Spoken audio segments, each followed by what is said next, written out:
16 মে মঙ্গলবার রাত 8টায়। জাহিদ হোসেন আছে এডিটর স্পিকে, জানিয়ে দিচ্ছি শিরোনাম। বনানী ধর্ষণ মামলায় রিমান্ডে সাফাতের দেহরক্ষী গাহিরচন্দ্র, অভিযানে নাখোশ রেইনট্রি।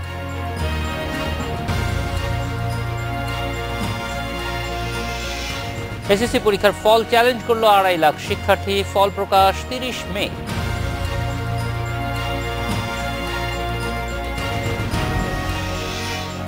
খেলোয়াড়দের নিরাপত্তায় নেওয়া হবে সব ব্যবস্থা, সন্তুষ্ট অস্ট্রেলিয়া ক্রিকেট বোর্ড।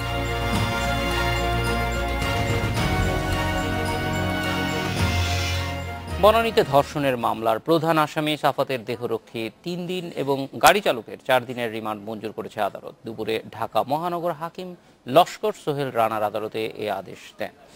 এদিকে শুল্ক গোয়েন্দা বিভাগ তল্লাশি নিয়ে প্রশ্ন তুলেছে হোটেল রেইনট্রি কর্তৃপক্ষ, তবে সাংবাদিকদের প্রশ্নের জবাব না দিয়ে সংবাদ সম্মেলন শেষ করে তারা।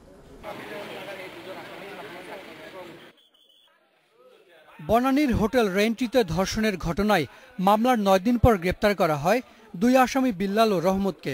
ঢাকার নবাবপুর রোডের একটি হোটেল থেকে সাফাতের গাড়ি চালক বিল্লালকে গ্রেপ্তার করে র্যাব।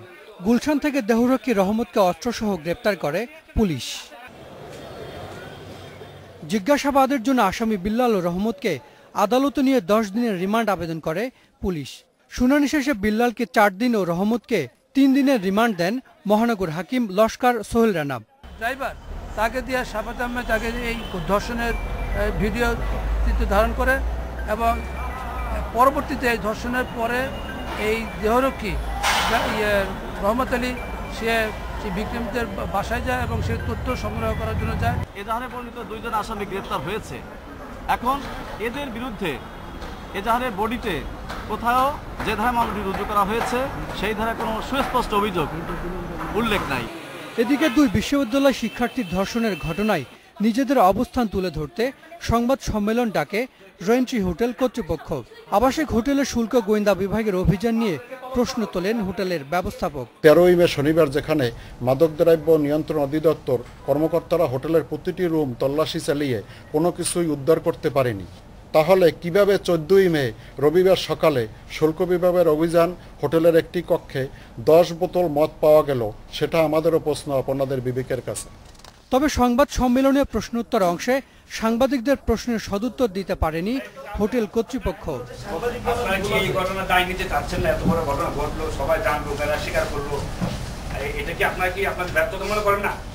আমরা আর কোনো প্রশ্নের উত্তর দিতে চাচ্ছি না। Thank you very much. মামলার এজাহার অনুযায়ী 28 মার্চ বনানীর রেইনট্রি হোটেলে সাফাত ও নাইম 2 বিশ্ববিদ্যালয় ছাত্রীকে ধর্ষণ করেন। অন্য 3 জন ছিলেন সহায়তাকারী। মামলার 5 আসামির মধ্যে এখনও পলাতক অন্যতম আসামি নাইম আশরাফ। Hasan Misbah, Independent News, Dhaka. বনানী ধর্ষণ মামলা নিয়ে কথা বলতে আমাদের সঙ্গে আছেন ঢাকা মহানগর দায়রা জজ আদালতের পাবলিক প্রসিকিউটর আব্দুল্লাহ আবু। স্বাগত আব্দুল্লাহ আবু। জানতে চাই যে এখনো পর্যন্ত নিশ্চয়ই তদন্ত কর্মকর্তারা আপনাদের সঙ্গে কথা বলেছে, যোগাযোগ করেছে, মামলার তদন্তের অগ্রগতি নিয়ে কোনো আলোচনা হয়েছে কিনা, কতটুকু অগ্রগতি হয়েছে এই ব্যাপারে কোনো ধরনের কিছু আপনাদের সঙ্গে তারা শেয়ার করেছেন কিনা? ধন্যবাদ আপনাকে। যে মামলাটা এখনো তদন্ত কাজ চলছে, এই ব্যাপার নিয়ে এই মামলার যে ইনভেস্টিগেশন অফিসার তারা আমার সঙ্গে কোনো কথা বলেনি। যেহেতু মামলাটা তদন্তাধীন আছে, আসামিরা আদালতে তাদেরকে রিমান্ডে পাঠাচ্ছে এবং রিমান্ডে তারা আছে। 2 জন আসামি রিমান্ডে আছে এবং আজকে 2 জন আসামি রিমান্ডে গেল। এবং তাদের আয়ো সাহেব তাদেরকে জিজ্ঞাসাবাদ করবে এই ঘটনার সাথে কিভাবে কারা সম্পৃক্ত আছে, এটা তারা জিজ্ঞাসাবাদ করবে। তো মামলা যখন এখনো তারা আমাদের সাথে কোনো আলোচনা করেনি, হয়তো তারা প্রয়োজন মনে করছে না, যেহেতু তারা এখন এটা মামলার প্রাথমিক স্টেজে তারা আছে, মামলা তদন্ত করছে। নিশ্চয়ই যখন যদি প্রয়োজন মনে করে তাহলে এই মামলা তদন্তকারী কর্মকর্তা আমাদের সঙ্গে আলোচনা করতে পারে, এটা তার ব্যাপার। উনি যদি প্রয়োজন মনে করে তাহলে আলোচনা করবেন উনি। জনাব আব্দুল্লাহ আবু, প্রথম থেকেই এই মামলার কতগুলি প্রশ্ন একটু মানে আইনবিদ হিসেবে আপনার কাছ থেকে জানতে চাই, কতগুলি প্রশ্ন উঠেছে। মামলাটা করতে যে যথেষ্ট সময় লেগেছে সেইটা মামলার কতটুকু ক্ষতি করতে পারে, এবং একই সঙ্গে আরেকটা বিষয় যে প্রায় সব ধরনের ধর্ষণের ঘটনাতেই আমরা দেখি যে বেশিরভাগ ক্ষেত্রে অভিযোগকারীদের ক্যারেক্টার অ্যাসাসিন করার একটা প্রচেষ্টা থাকে। সেই ক্ষেত্রে অভিযোগ যারা করছেন তাদের প্রোটেকশনের কি ব্যবস্থা আছে? না, এখানে মামলাটা দেরি করা হয়েছে এই কারণে যে এই ঘটনা যখন হয়, ঘটনার সময় তাদেরকে অস্ত্র ভয় দেখিয়ে, বিভিন্ন ভয়ভীতি দেখিয়ে তাদের ধর্ষণ করেছে, এবং এতেও কিন্তু যে ভিকটিম যারা, তারা কিন্তু তারা ভয় পেয়েছে, এবং তারা ভয়ে তারা কেউ কিছু কেউ সঙ্গে আলোচনা করেনি, এবং পরবর্তীতে এরা তাদের আত্মীয় স্বজনের সাথে আলোচনা করে তারপর তারা এই মামলাটা দায়ের করেছে। মামলা দায়ের করার, দেরিতে দায়ের করার কারণে মামলা কোনো ক্ষতি হবে না, কারণ এখানে ডিলে, কেন ডিলে হয়েছে এটা ব্যাখ্যাটা কিন্তু এজাহারে বাদী উল্লেখ করেছে, অথবা সেটা কোনো দুশ্চিন্তার কারণ নাই যে দেরি করে মামলা করেছে বলে মামলা ক্ষতি হবে, এটা ঠিক হবে না, ঠিক না। আব্দুল্লাহ আবু, এই মামলা নিতে আমরা দেখেছি যে একটা লম্বা সময়, প্রায় 48 ঘন্টা দেরি করা হয়েছিল। পুলিশ যে মামলা নেওয়ার এই ধরনের দীর্ঘসূত্রিতার মধ্যে পড়তে হয় মানুষের, সেইটি আপনারা কিভাবে দেখছেন? এই ব্যাপারে আইনের নির্দেশনা কি?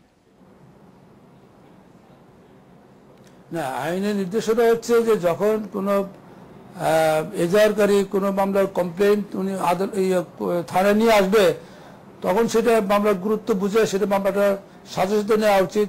আবার অনেক সময় হয় যে মামলাটার সত্যতা যাচাইয়ের জন্য তারা একটু সত্যতা যাচাইয়ের জন্য তারা ইনভেস্টিগেশন করে, পরবর্তীতে মামলাটা নেয়।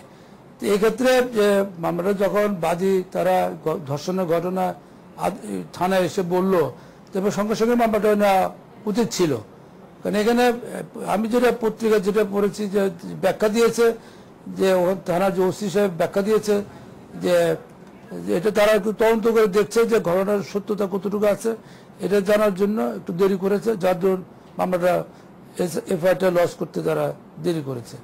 তা আমার মনে হয় এই সমস্ত গুরুত্বপূর্ণ মামলায় যখনই কোনো এজাহারকারী তারা কমপ্লেন করবে থানায় এসে, সঙ্গে সঙ্গেই মামলাটা নেওয়া উচিত। জনাব আব্দুল্লাহ আবু, আজকে আমরা দেখেছি যেই ঘটনাস্থল, প্লেস অফ অকারেন্স যেটা, সেই রেইনট্রি হোটেল কর্তৃপক্ষ আজকে সংবাদ সম্মেলন করে তাদের এখানে যে শুল্ক গোয়েন্দা অধিদপ্তরের অভিযান, সেটি সম্পর্কে তাদের রিজার্ভেশনের কথা বলেছেন, এবং তারা প্রশ্ন তুলেছেন যে আগের দিন সরকারের একটা এজেন্সি নার্কোটিক্স বিভাগ থেকে যাওয়া হয়েছিল, সেখানে কিছু পাওয়া যায়নি, পরের দিন শুল্ক গোয়েন্দারা মত পেয়েছে। তো এই বিষয়গুলি আসলে এই ধরনের অভিযান আপনি কিভাবে দেখেন, এবং মনে করেন যে এই ধরনের অভিযানের প্রয়োজন আছে কিনা? না, অবশ্যই এখানে এই যে ঘটনাটা যে হয়েছে এটা অত্যন্ত ন্যাক্কারজনক ঘটনা। একটা হোটেলে এই ধরনের বাইরে থেকে একটা, যাদের ভিকটিম দুজন তাদেরকে ধর্ষণ করা হয়েছে একটা হোটেলে কক্ষ দুটি ভাড়া করে নিয়ে, অথবা এই ধরনের যে অনৈতিক কাজ হোটেলে হওয়া উচিত না। এখানে যেহেতু ঘটনা হয়েছে এবং এটা তদন্তকারী কর্মকর্তারা, তদন্তকারী সংস্থা, তারা তদন্ত করছে, এবং যেহেতু এই হোটেলে এখানে মদের কথা এসেছে যে ওখানে মদ্যপান করা হয়েছে, অথবা এখানে তাদের সেই হোটেলে তাদের লাইসেন্স আছে কিনা সেটা শুল্ক গোয়েন্দা তারা অবশ্যই এটা দেখবে এটা, এবং তারা এটা খতিয়ে দেখছে এবং তারা তদন্ত করছে। অথবা এখানে আগের দিন পায় না বলে পরের দিন পাবে না, এটা ঠিক না। তারা তো এই তদন্তটা একটা কন্টিনিউয়াস প্রসেস, এটা কন্টিনিউ চলছে, এবং তারা এত বড় একটা হোটেল কোথাও হয়তো তারা এই মাদকগুলি লুকিয়ে রাখতে পারে, তো সেগুলো তো সেই সময় তো পায় নাই। পরবর্তীতে এটা থোরলি যখন এটা চেক আপ করেছে, তারা যখন এটা তদন্ত করেছে বা খোঁজাখুঁজি করেছে, তখন এই মাদকের সন্ধান পেয়েছে, এতে তো কোনো অসুবিধা হয়নি। কারণ এখানে তো আমরা তো এখন তদন্তাধীন আছে, তদন্ত চলছে এবং আরও চলবে। অথবা এখানে আগের দিন হয়তো মদ পাওয়া যায়নি বা মাদকদ্রব্য পাওয়া যায়নি, পরের দিন পাওয়া গেছে, এতে তো কোনো অসুবিধা নেই মামলার। তো কোনো এখানে তো তাদের এটি যে শুল্ক গোয়েন্দা বিভাগ তারা মিথ্যার আশ্রয় নিয়েছে, এই ধরনের বক্তব্য দেওয়া বা এটা কোনো এই ধরনের ঠিক না। জনাব আব্দুল্লাহ আবু, এই একটু সামগ্রিকভাবে আগেও যেটি জানতে চাচ্ছিলাম যে বিভিন্ন সময় সারা দেশেই ধর্ষণ বা নারী নির্যাতনের ঘটনাগুলি যখন ঘটে, তখন এটার মামলা করা অনেক সময় কঠিন হয়ে যায়, নানান রকম চাপের মধ্যে ভিকটিমরা পড়ে। সেগুলিতে সহায়তা করবার জন্য সরকারের কি কি ধরনের ব্যবস্থা আছে, এবং বিচার ব্যবস্থা যাতে দ্রুত তারা আসতে পারে সেই জন্য কি উদ্যোগ নেওয়ার আছে? না, এগুলো তো আইন তো ঠিকই আছে যে কেউ যদি ভিকটিম, কেউ যদি ধর্ষণ করা হয়, কেউ যদি নির্যাতনের শিকার হয়, অবশ্যই সে আইনে আশ্রয় নিতে পারে। এই জন্য যারা কমপ্লেন করবে বা তাদের থানা যারা কমপ্লেন করতে পারে, তারা আদালতে এসে কমপ্লেন করতে পারে, সেটা তাদের জন্য প্রোটেকশন দেওয়া আছে। এখানে ভয়ভীতির কোনো ব্যাপার না, কারণ এখানে যদি কেউ যদি ইচ্ছা করে যে আদালতে না আসে, সেটা তার ব্যাপার। কিন্তু আমার মনে হয় এই সমস্ত ক্ষেত্রে, এই সমস্ত গুরুত্বপূর্ণ বিষয়ে অবশ্যই যারা ভিক্টিমাইজ হবে তাদেরকে অবশ্যই আইনের আশ্রয় নিতে হবে এবং আইনের আশ্রয় নেওয়া উচিত। এবং যারা অপরাধী তাদেরকে অবশ্যই তাদের শাস্তির ব্যবস্থা করতে হবে। এখন তারা যদি আদালতে না আসে, তারা যদি থানায় না যায়, তাহলে কিভাবে এই মামলা করা যাবে? তাহলে সম্ভব না। অতএব যারা ভিক্টিমাইজ হবে তাদেরকে অবশ্যই আদালতে আসতে হবে বা আইনের আশ্রয় তাদেরকে অবশ্যই নিতে হবে, এবং আইন তাদেরকে সেই প্রোটেকশন অবশ্যই দিবে এবং সেই প্রোটেকশন দেওয়ার ব্যবস্থা আছে। এতে ভয়ের কোনো কারণ নেই, কারণ এই সবাই যদি ভয় পায় তাহলে তো অপরাধীরা তারা তো আরো তো অপরাধ প্রবণতা তাদের বাড়বে। তারা মনে করবে যে কোনো অন্যায় করলে তারা পার পেয়ে যাবে। অতএব যারা অন্যায়কারী তাদের বিরুদ্ধে অবশ্যই তার আইনগত ব্যবস্থা নেওয়া উচিত। এ ব্যাপারে শুধু ভিকটিম না, এখানে যারা এই ঘটনা যারা প্রত্যক্ষ করেছে বা দেখেছে, এই ধরনের যারা সাক্ষী যারা আছে তাদেরকেও কিন্তু এই ব্যাপারে এগিয়ে আসতে হবে। তাদেরকে আদালতে এসে এই অপরাধীদের বিরুদ্ধে তাদের সাক্ষ্য দিতে হবে। কিন্তু আইন যারা আদালতে কিন্তু সাক্ষীদের সুরক্ষার ব্যবস্থা আছে। অথবা এখানে ভয় ভীতি কেউ যদি প্রদর্শন করে, কেউ যদি ভয় দেখায়, সেটাও তার বিরুদ্ধে ব্যবস্থা নিতে হবে। অতএব এখানে আইনের আশ্রয় অবশ্যই সবাইকে নিতে হবে। আইনের চোখে সবাই সমান। অতএব এখানে নির্ভয়ে তারা আইনের আশ্রয় নিতে পারে, অতক্ষণে এর কোনো সমস্যা হবে না। আব্দুল্লাহ আবু, অনেক ধন্যবাদ আমাদের সঙ্গে যোগ দেওয়ার জন্য। রেডিও স্পিকে নিচ্ছে একটা দিকে।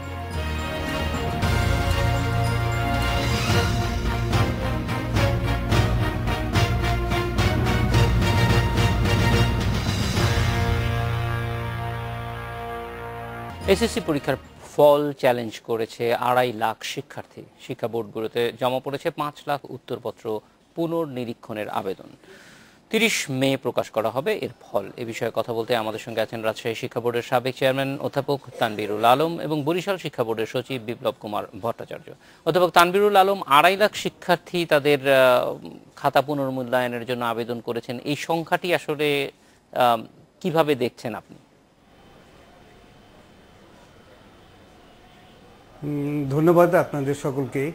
আসলে আমার কাছে মনে হয়েছে যে একটি পরীক্ষায় আমাদের শিক্ষার্থী ছোট বন্ধুরা যত বেশি অকৃতকার্য হবে কিংবা যত বেশি পরীক্ষার খারাপ করবে তুলনামূলকভাবে প্রত্যাশা অনুযায়ী, তত বেশি এই পুনর্নিরীক্ষণের বিষয়টি অগ্রাধিকার পাবে।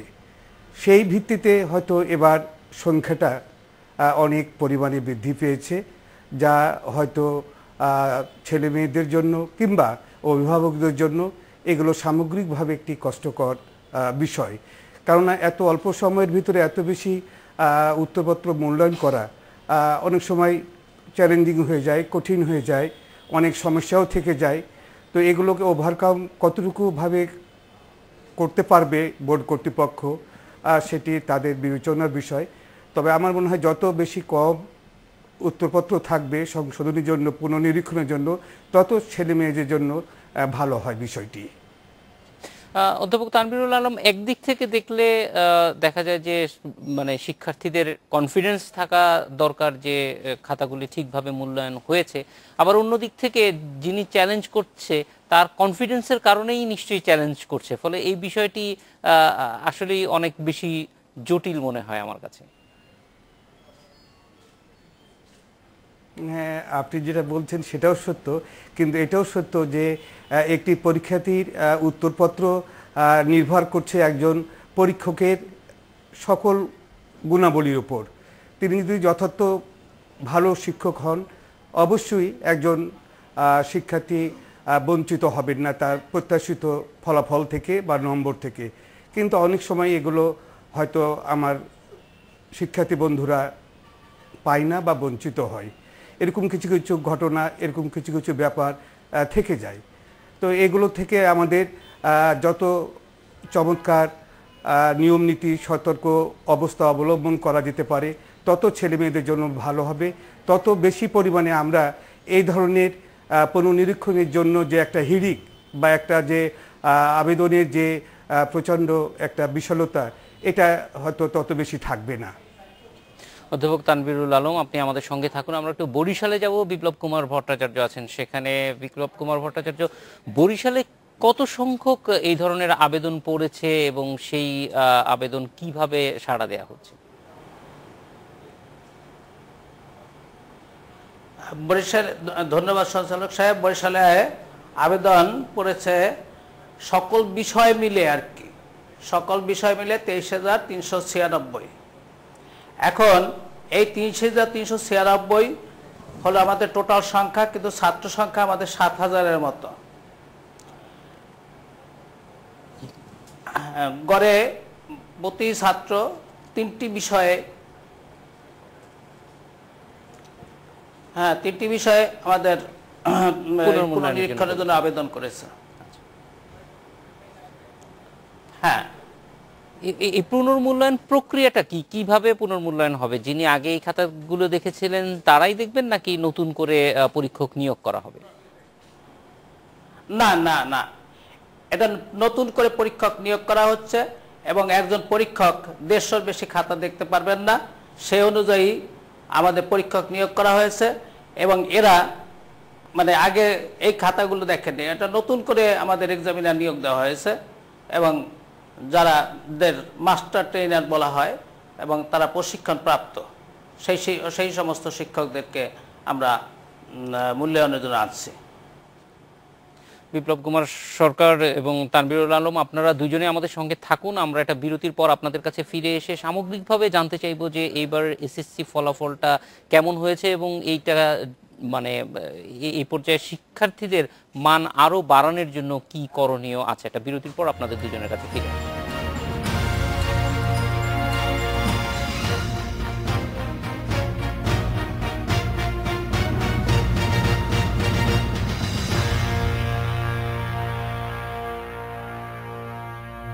আমাদের সাথে আছেন রাজশাহী শিক্ষা বোর্ডের সাবেক চেয়ারম্যান অধ্যাপক তানভীরুল আলম এবং বরিশাল শিক্ষা বোর্ডের সচিব বিপ্লব কুমার ভট্টাচার্য। অধ্যাপক তানভীরুল আলম, আমরা জানি যে ইতিমধ্যে এইচএসসি পর্যায়ে শিক্ষার্থীরা ভর্তি হওয়া শুরু করেছে, ফলে যারা পুনর্মূল্যায়নের আবেদন করেছেন তাদের ফলাফলে যদি কোনো ধরনের পরিবর্তন আসে, সেটি কলেজে ভর্তির ক্ষেত্রে কি প্রভাব ফেলতে পারে?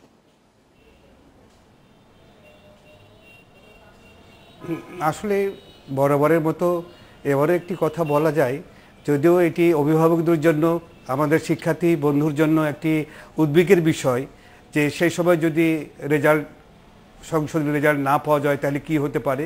তবে দেখা যায় যে সাধারণত রেজাল্টটা পাওয়া যায় খুব মানে 11th আওয়ারে।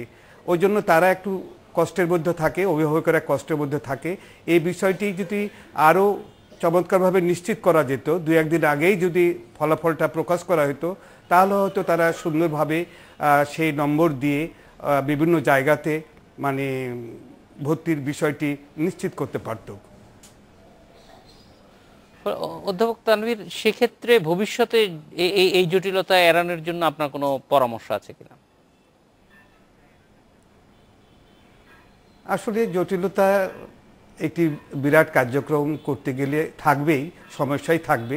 তারপরে এখানে সময়টা যদি একটু বেশি পাওয়া যায় তাহলে হয়তো আমার মনে হয় যে উত্তরপত্রগুলো মূল্যায়ন করা যেমন সুন্দর হতো, নিরপেক্ষ হতো, চমৎকার হতো, আমাদের ছেলেমেয়েদের বা অভিভাবকদের মধ্যে একটি সন্তুষ্টির বিষয় থাকতো। কেননা আমরা জানি যে ইতিমধ্যে বিভিন্ন পরীক্ষাগুলোতে কিছু কিছু অনিয়ম, বিশেষ করে ফেসবুকের মাধ্যমে, বিভিন্ন মিডিয়ার মাধ্যমে বিভিন্নভাবে প্রশ্নপত্র ফাঁস হতে যাচ্ছে। এগুলো আমাদের উপর একটা ইম্প্যাক্ট করছে। তো এগুলো যত দূর করা সম্ভব তত আমরা শিক্ষার প্রতি হয়তো বা ভালো কিছুর প্রতি একটি করণীয় দিক তুলে ধরতে পারবো। কিন্তু এগুলো যতদিন পর্যন্ত অবশিষ্ট থাকছে, দূর না হচ্ছে, ততদিন তো আমাদের মধ্যে এক ধরনের মানে অনীহা থেকে যাবে। আর আপনি কিছুক্ষণ আগে বললেন যে মানসম্মত শিক্ষা ব্যবস্থায়, এটা কি একদিনে তুলে ধরা সম্ভব। মানসম্মত শিক্ষা ব্যবস্থা গড়ে তোলা মনে হয় একটা দীর্ঘ প্রক্রিয়ার ফল। এটা আমরা সকলেই যদি এই ব্যাপারে অনড় থাকি, ভালো ভূমিকা রাখি, তাহলে কেবলমাত্র আমরা মানসম্মত শিক্ষা ব্যবস্থা গড়ে তুলতে পারি, ছেলে মেয়েদের মধ্যেও একটি চমৎকার ভাবধারা তুলতে পারি।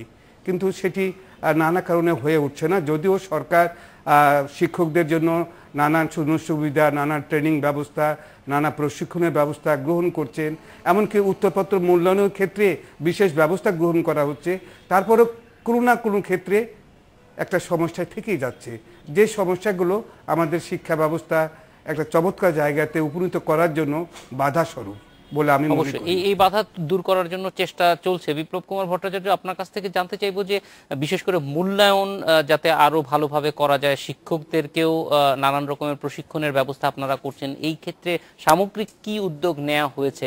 আমরা একটা ছোট্ট বিরতির পর আপনার কাছ থেকে জবাবটা শুনবো। বিপ্লব কুমার ভট্টাচার্য, যেটি জানতে চাচ্ছিলাম যে বিশেষ করে সৃজনশীল প্রশ্নের উত্তরগুলি যেন আরও ভালোভাবে মূল্যায়ন করা যায়, যথাযথভাবে মূল্যায়ন করা যায়, সেই জন্য অনেক ধরনের উদ্যোগ আপনারা নিয়েছেন, প্রশিক্ষণের ব্যবস্থা করেছেন। সামগ্রিকভাবে আর কি কি ব্যবস্থা নেওয়া হয়েছে? আমি তার আগেই একটু বলে দিই, আপনারা যদি ভর্তি নীতিমালাটি দেখেন তাহলে 30 এবং 31 তারিখ কিন্তু আমাদের যাদের পুনর্নিরীক্ষণে ফলাফল পরিবর্তন হবে তারা কিন্তু ভর্তির জন্য আবেদন করতে পারবে নতুন করে। এটা ভর্তি নীতিমালায় আছে, কাজেই ওরা কোনো এফেক্টেড হবে না। 1 জুন এই ফলাফল প্রকাশিত হবে। আচ্ছা, এবার আসেন, আপনি প্রশিক্ষণের কথা বলেছেন। আমরা প্রশিক্ষণ সবাইকে দিয়ে যাচ্ছি, কিন্তু এই প্রশিক্ষণ, কিছু প্রশিক্ষণ আছে অকার্যকর প্রশিক্ষণ। যদি ওই প্রশিক্ষণ আপনি ছাত্রদেরকে যথাযথভাবে ব্যবহার না করতে পারেন, অর্থাৎ আপনার নিজের বিরুদ্ধে, মানে শিক্ষকদের মধ্যে যদি একটা দায় দায়িত্ব না আসে যে আমার ছেলেদেরকে পাস করাতে হবে, আমার ছেলেদেরকে ভালো করাতে হবে, যতদিন পর্যন্ত শিক্ষকদের মধ্যে এই চেতনাবোধটুক না আসবে ততদিন পর্যন্ত ছাত্ররা ভালো করতে পারবে না। ছাত্রদের সাথে শিক্ষকদের সাথে একটা গ্রুপ, এটাকে র্যাপোর্ট বলা হয়, মানে গভীর সম্পর্ক, বন্ধুত্বপূর্ণ সম্পর্ক গড়ে তুলতে হবে, যেন ছাত্র সরাসরি শিক্ষককে একটা প্রশ্ন করতে পারে, ছাত্র শিক্ষককে প্রশ্ন করবে, শিক্ষক ছাত্রকে বুঝাবে এবং শিক্ষক ছাত্রকে কাছ থেকে সেই পড়া আদায় করবে। এইটা যদি না করতে পারে, ছাত্রের সাথে যদি শিক্ষকের সম্পর্ক দূরত্ব বিষয়ে সৃষ্টি হয়, তাহলে আমরা সেই প্রশিক্ষণ দিয়ে আমরা কি করব? সেই প্রশিক্ষণ তো অকার্যকর প্রশিক্ষণ বলে হয় এটাকে। কাজেই প্রশিক্ষণ আমরা দিচ্ছি, সরকার দিচ্ছে, সরকার এর জন্য অনেক টাকা পয়সা খরচ করছেন, প্রতিদিন প্রশিক্ষণ দেওয়া হচ্ছে, কিন্তু আমাদের মানে মূল কাজ হলো যে আমাদের ছাত্রদের ক্লাসমুখী করা এবং ছাত্রদের কাছ থেকে এই পড়াটা আদায় করে নেওয়া এবং ছাত্রদের সাথে শিক্ষকদের সাথে একটা বন্ধুত্বপূর্ণ সম্পর্ক তৈরি করা এবং সেই সাথে শিক্ষকদের একটি জবাবদিহিতামূলক প্রশ্ন তৈরি করতে হবে যে হ্যাঁ, আমার ছাত্রদেরকে ভালো করাতে হবে, আমার স্কুলের ফলাফল ভালো করতে হবে, আমার ছাত্ররা যেন আমার বিষয়ে, মানে যে বিষয় আছে, যেমন গণিতের বিষয় যিনি পড়ান তিনি ই করবেন আমার গণিতে যেন ছাত্ররা ভালো করতে পারে, যিনি ইংলিশ পড়ান তিনি মনে করেন যেন আমার ইংরেজিতে ছেলেরা সবচেয়ে যেন ভালো করে, আমার A+ সর্বোচ্চ নম্বর, এখানে সর্বোচ্চ গ্রেড, যে A+ যেন বেশি সংখ্যক পায়, এই জবাবদিহিতা হিসেবে তৈরি করতে হবে এবং প্রধান শিক্ষকের নজর রাখতে হবে যেন ছাত্র এবং উপস্থিতি এবং শিক্ষকদের যথা নিয়মে যথা সময়ে যেন তারা ক্লাস নেন এবং ছাত্র শিক্ষকের মধ্যে যেন সম্পর্কটা বেশি দূরে না যায়, কাছাকাছি থাকে, তাদের মধ্যে ভালো সম্পর্ক থাকে। এই হলে আমরা মানে ভালো ফলাফল এবং মানসম্মত শিক্ষা দিতে পারবো, ভালো ফলাফল হতে পারে। আরেকটি কথা, যে এবার কিন্তু বরিশাল বোর্ডের কথা বলছি, যে ফলাফল বিপর্যয়ের কথা একটু বলছিলেন, আমরা তো ফলাফল বিপর্যয় মনে করি না। গত বছর 79% পাস করেছে বা 77% পাস করেছে, মাত্র 2% ব্যবধান। গত বছর আমার পুনর্নিরীক্ষণের জন্য 22,000 ছেলে, 22,000 সামথিং, 22,686 বোধ হয় এটা আবেদন করেছিল, আর এবার 23,396 আবেদন করেছে। এটাই কিন্তু সকল বিষয় মিলে, তাই এটাতে কি খুব বেশি একটা আমাদের বেশি পুনর্নিরীক্ষণের জন্য আবেদন করেছে? আর কখনোই আবেদন করা নেই। তারপরেও আমরা এবার অধিক সংখ্যক পরীক্ষক নিয়োগ করেছি, যাতে এই যে পুনর্নিরীক্ষণের মধ্যে কি দেখা হয় যে সঠিকভাবেই মূল্যায়ন হয়েছে কিনা, কোনো প্রশ্নের নম্বর বাদ পড়েছে কিনা, তারপরে ওই যে বৃত্ত ভরাটে ভুল করেছে কিনা। বৃত্ত ভরাটে অনেক সময় দেখা যায় যে 088 পেয়েছে অথবা 044 পেয়েছে, সেখানে সে 004 এই বৃত্তটা ভরাট করে রাখে। এই ধরনের যে ভুলগুলো, মানুষের এই ভুল ধরনের হয়ে থাকে। পরিসংখ্যানের ভাষায় 5% ত্রুটি যে কোনো জায়গায় করা যায়, কিন্তু এই পরীক্ষার ক্ষেত্রে 1% ত্রুটিও রাখা যাবে না। 1% অবশ্যই। বিপ্লব কুমার ভট্টাচার্য, অধ্যাপক তানভীরুল আলম, আপনাদের দুজনকে অনেক ধন্যবাদ আমাদের সঙ্গে যোগ দেওয়ার জন্য। এডিটর স্পিকে নিচ্ছে আরো একটা বিরতি।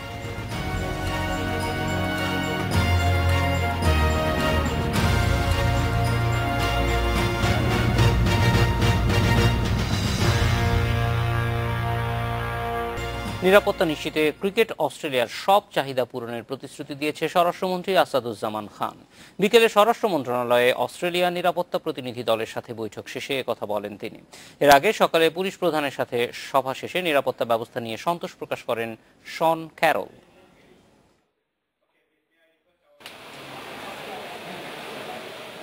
আগস্টে বাংলাদেশ সফরে আসছে অস্ট্রেলিয়া। গত সপ্তাহে ক্রিকেট অস্ট্রেলিয়ার প্রধান নির্বাহী সফরের ব্যাপারে ইতিবাচক সাড়া দিয়েছেন। সফর হচ্ছে ধরে ইতিমধ্যে খসড়া সূচিও করে ফেলেছে বিসিবি। সফর শুরুর আগে তাই নিরাপত্তা পর্যবেক্ষণে শেষবার ঢাকায় ক্রিকেট অস্ট্রেলিয়ার নিরাপত্তা প্রধান শন ক্যারল। 2 দিনের সফরের প্রথম দিনে ব্যস্ত সময় কাটিয়েছে অস্ট্রেলিয়ার প্রতিনিধি। সকালে অস্ট্রেলিয়া হাইকমিশন হয়ে পুলিশ প্রধানের সাথে সভা করেন তিনি। এরপর বিকেলে স্বরাষ্ট্রমন্ত্রীর সাথে সৌজন্য সাক্ষাৎ।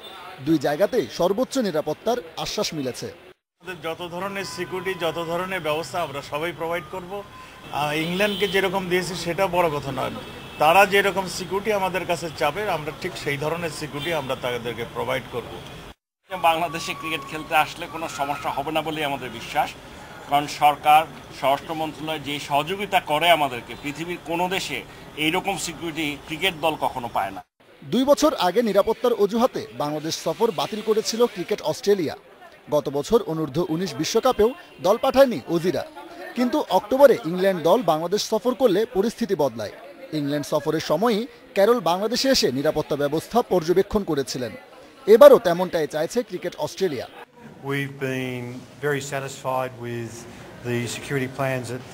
আমরা এর আগেও বাংলাদেশে এসেছি, আমরা পুলিশ প্রধানের সাথে কথা বলেছি, বৈঠক ইতিবাচক হয়েছে। সার্বিক নিরাপত্তা ব্যবস্থায় আমরা সন্তুষ্ট। এর আগে বাংলাদেশ সফর করে গেছে ইংল্যান্ড, তখন নিরাপত্তা ব্যবস্থা খুব কাছ থেকে দেখেছি। ক্যারলের সবুজ সংকেতের উপরই অনেকটা নির্ভর করছে এই সফর। Sabbir Irfan, independence news, Dhaka. বিস্তারিত জানাতে যোগ দিচ্ছেন সহকর্মী সাব্বির ইরফান। সাব্বির, ক্যারল কি ধরনের পর্যবেক্ষণ দিয়েছে, কোন ধরনের তার ফিডব্যাক কিছু জানিয়েছে কিনা? তিনি সন্তোষ প্রকাশ করেছেন, কিন্তু সত্যিকার অর্থেই তার প্রতিবেদন কেমন হতে পারে? ক্যারল কিন্তু এটি প্রথমবার নয়, এর আগে তিনি আরও 2 বার বাংলাদেশে ঢাকা সফর করেছেন এবং ইংল্যান্ডের সময় তিনি কিন্তু পুরো বিষয়টা আসলে পুরো দলের সাথে থেকেছিলেন এবং থেকে তিনি পুরো নিরাপত্তা ব্যবস্থাটা পর্যবেক্ষণ করেছেন। তো এখানে একটি বিষয় আসলে খুব স্পষ্ট, তিনি আজকে প্রথমেই সকালে তিনি সরাসরি যান অস্ট্রেলিয়ান হাই কমিশনার সাথে দেখা করতে এবং এর পরপরই তিনি যান পুলিশের আইজিপি শহীদুল হকের সাথে দেখা করেন এবং বিকেলে তিনি স্বরাষ্ট্রমন্ত্রীর সাথে কথা বলেন। তো সব মিলে আসলে তাকে একটি প্রেজেন্টেশন দেখানো হয়েছে পুরো নিরাপত্তা ব্যবস্থাটা কেমন হবে এবং তিনি আগে নিজেও একদম প্রত্যক্ষভাবে এখানে থেকে কিন্তু পুরো বিষয়টা তিনি পর্যবেক্ষণ করেছেন। স্বরাষ্ট্রমন্ত্রী যেমন বলছিলেন, তাদের পক্ষ থেকে কি কোনো ধরনের পরামর্শ দেওয়া হয়েছে, কি ধরনের চাহিদা তাদের আছে? আসলে স্বরাষ্ট্র মন্ত্রণালয় থেকে শুরু করে এবং পুলিশ কর্মকর্তা সবাই বলেছেন ইংল্যান্ডকে যে ধরনের সিকিউরিটি দেওয়া হচ্ছে ঠিক একইভাবে তাদেরকে দেওয়া হবে। তবে যদি অস্ট্রেলিয়ার বাড়তি কোনো চাহিদা থাকে এবং তারা যদি কোন ধরনের পরামর্শ দেন তবে সেই ক্ষেত্রে তারা তা প্রোভাইড করবেন। কিন্তু আসলে আজকে আমরা যেটা কথা বলছি শন ক্যারলের সাথে, তিনি যেটা বলেছেন অস্ট্রেলিয়াকে আসলে ইংল্যান্ডকে আসলে যে ধরনের নিরাপত্তা ব্যবস্থা দেওয়া হয়েছে ঠিক একই ধরনের নিরাপত্তা ব্যবস্থা যদি তারা পায় তবে তারা সন্তুষ্ট থাকবে। তারা এখনো পর্যন্ত তাদের কোনো পরামর্শ জানেনি এবং আগামীকাল কিন্তু সাব্বির ইরফান, অনেক ধন্যবাদ আমাদের সঙ্গে যোগ দেওয়ার জন্য। এই ছিল আজকের এডিটর স্পিকে। আমন্ত্রণ আমাদের পরের আয়োজন।